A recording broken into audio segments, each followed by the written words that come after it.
So you ended up signing to Interscope, and you were like 19. Yep, 19. So now you have a deal with Interscope. Dr. Dre is working on tracks with you. Because I know on the first album there was 2 songs with Dre, right? Mm-hmm. Were there more songs with Dre that never made it, or Yeah, other projects? I did a few songs with Dre. We wound up going with just 2 of them for the album. But yeah, we did a couple of joints. You know, that's the way we would do it with albums. We just do a bunch of songs and then just try to pick the best ones. So yeah, it's a ton of joints I did with Dre. All of them dope. What was it about working with Dre that's different than other producers? Working with Dre is his meticulousness. Like he's very meticulous about um, what he wants, you know, and he'll listen to a track, and then he'll hear all of this other things in his head, and he'll literally just stay on it and stay on it until he gets it. You know what I'm saying? Even if you don't know what the hell it is, like, you know, we could be doing a phrase like over and over again, you know. And I don't even know what it is he's looking for until he gets it, and then I'm like, oh wow, and it will be just something as meticulous as like how I'm saying one word, you know. But then soon as it's done, like how he hears it, you hear how the whole track will open up. He just had that type of meticulous ear. I remember at that time he was I had knew one of the cats in the studio that he was working with, Scott Storch. 'Cause Scott Storch was a keyboard player. I knew him from Philly, as Scott would play at a lot of Roots jam sessions. He played with the Roots way back too. So it kind of, the way the sessions would happen, we would be jamming.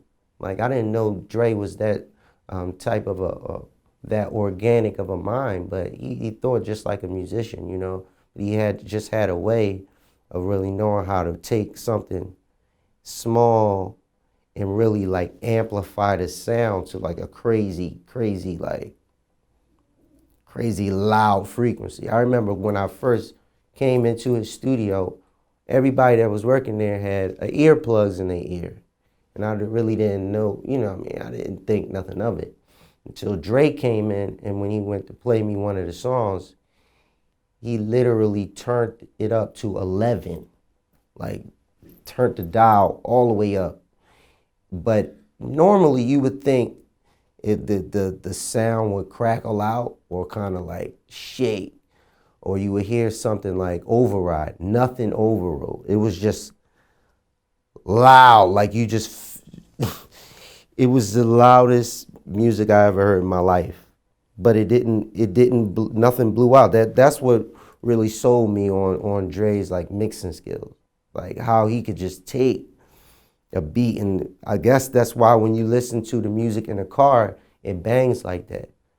And then this studio literally has 6 speakers. Most people only have, you know, maybe 3 speakers, 2 big speakers at the top, and like a woofer. Dre had 3 speakers at the top and 3 woofers at the bottom. And he was turning it up to 11. So if you can imagine just how how loud it was, I immediately understood why everybody in the room had earplugs in. Yeah, no, I mean, the way that Jimmy Iovine and Dr. Dre met was when Dre played him the original Chronic. Jimmy said this was the best mixed album he'd ever heard in his life, point Yo, blank, and Dre mixed it. and Dre taught himself how to mix. That's what really threw me off. I was like, how did you learn how to do this? He said, you know, the whole thing with Snoop and the engineer, not Snoop, but what's it? Who's the cat that?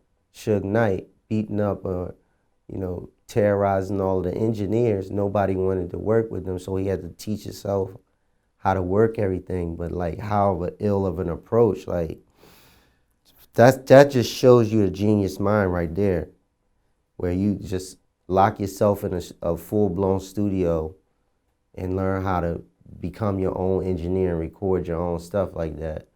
Like, you know. Now you also worked with J Dilla on the first album. Mm-hmm. What was it about J Dilla that still makes him relevant today? You know, long after his passing. His musicality, you know, J Dilla was, he just had an ear like a musician, like his approach to making beats. He was like a jazz musician. He just had a really organic approach, an organic ear, you know. And he heard inflections, certain inflections in the music. He was able to make it work to where it just felt soulful, like it had an organic touch to it, even though it was programmed, you know. I think that was the thing that made him so special, is his organic, natural ability to make the music sound that way, you know. Yeah, I mean, rest in peace, J Dilla. Yeah, Dilla was a master. Yeah, I mean, that was a tragic loss when he passed so early. I think in his 30s. Mm-hmm. Yeah. Sad. Yeah, man. Very sad. So the album comes out. What was the initial reception? How did it end up doing? It was good reception. You know, I had some of the best producers at the time on the record. You know, very good reception. Still good. Everybody that I see to this day, they remember that album. You know, so it was very good reception. People liked it a lot. So how did the Soulquarians thing come together? Was that after the album or before the album, or? It was like all around during the same time, because everybody's album was coming out around the same time, and everybody was kind of working on each other's albums. So it all like happened out of they started calling it Soulquarians. I thought through the Common like Water for Chocolate album, because you had everybody producing on there from Quest to Dilla to D'Angelo, you know, and then he had everybody just, as far as Erykah, everybody coming in and out singing on the record. So I thought that's kind of where it happened. Everybody was recording in Electric Lady Studios at that time. So Right, which is Jimi Hendrix's old studio. Yeah, on 8th Street. Yep. So right, because the Soulquarians were you, D'Angelo, The Roots, Erykah Badu, Mos Def, Common, James Poyser, Q-Tip. Am I forgetting anybody? I think Raphael. Raphael Sadiq, right? Yeah. From Tony, Tony, Tony. Just an incredible collection of talent. Did you guys actually put out projects under that name, or was it just kind of just work in progress? Yeah, I think it was just like I said. I thought it was a production team. They didn't really call it. I didn't know it was Soulquarians until we did that Vibe magazine photo, and we never really did like an album. I think it was talks of that, but we just all worked with each other on each other's albums. You know what I'm saying? So I don't know. Now, I mean, speaking of Soulquarians, Erykah Badu was a prominent member of that. You said that you can't look into Erykah Badu's eyes. Yeah, I don't think anybody can. What does that mean? She just has an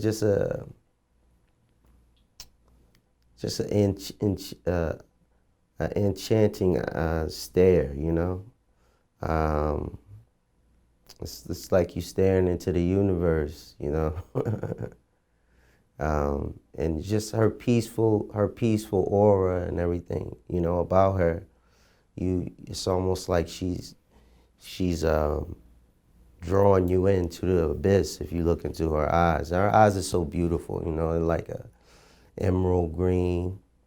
So I don't know, just staring into her eyes is kind of dangerous. She has a way of it's like a Jedi mind trick, you know. It's a kind of a stare that can almost get you to do anything, you know. She can hypnotize or mesmerize, you know. She just has that kind of a womanly aura, you know. It's a god on a goddess type of level, you know. Oh yeah, man. And you know, if you just take a step back and look at some of the dudes that she had messed with, they are different people once they leave that relationship. Like, you know, Andre 3000 had a shirt off and had gold chains on before Erykah, and afterwards he's wearing pink fuzzy pants and Hey, white wigs and you know what I mean? Common, you saw him change his whole style yeah, dude. afterwards. Erykah just has a way about her where it makes you feel like you could be yourself, you know, because she's so much naturally herself and naturally in her own space. It's kind of inspiring. You know, the people that are around her are inspired to be that way as well, you know, and not to really think about what everybody else is thinking, you know, think about what everybody else is on, but to kind of shut down the systematic thoughts in your mind and just go with who you are naturally, or just go on that journey inside to try to find out who you are instead of trying to be like everybody else, you know.